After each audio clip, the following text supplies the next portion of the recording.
Right.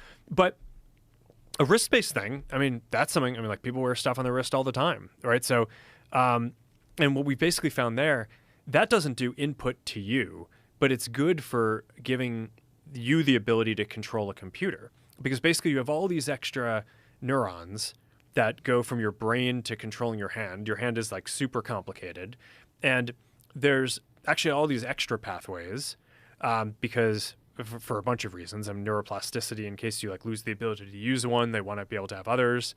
So you want the redundancy because being able to use your hand is super important. So in normal use, we've kind of all figured out some patterns of how we send signals from our brain to our hand. And I think the reality is there's like all these other patterns too that are unused today. So you can put a wristband on your wrist that can measure activity across these neurons. And today we're starting by basically measuring as you're like moving your fingers.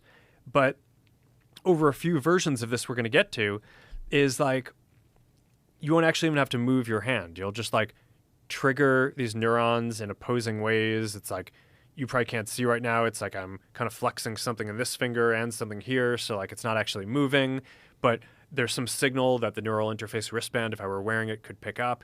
And I just think we're going to like have glasses and we're going to be able to be here. And I'm like going to be able to like, text my wife or friends or something, or text AI and like get an answer to something. It's like, I forgot something while we were talking. Let me just text AI. Okay, I just did that. It's like, and you can do it sitting there without anyone even totally knowing discreetly. you're doing it. Yeah, and you have glasses and like the answer just comes into your glasses.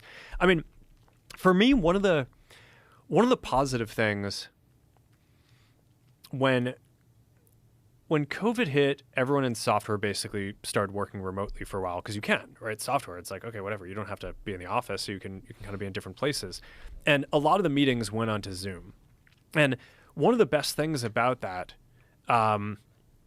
was basically you were able to politely have all these side conversations, right? So it's like when you're seeing someone in person, it would be super rude if I like pulled out my phone and like just started texting someone. It would just be really weird, right? But when you're like talking to someone online, it's like, I don't know, I guess because they either can't tell your attention because there's not good presence, or if it's just the norm. But they're like, you have like the main group conversation. And then I was like, at least the norm for me was I could just like text different people on the side. It's like, okay, what do you think of this point that this person is making in this meeting? Right. Like in normal life, it's like, oftentimes I'd have, some discussion, then I'd have to like sync up with people afterwards about how did that go. But now it's like I could just do that all at the same time.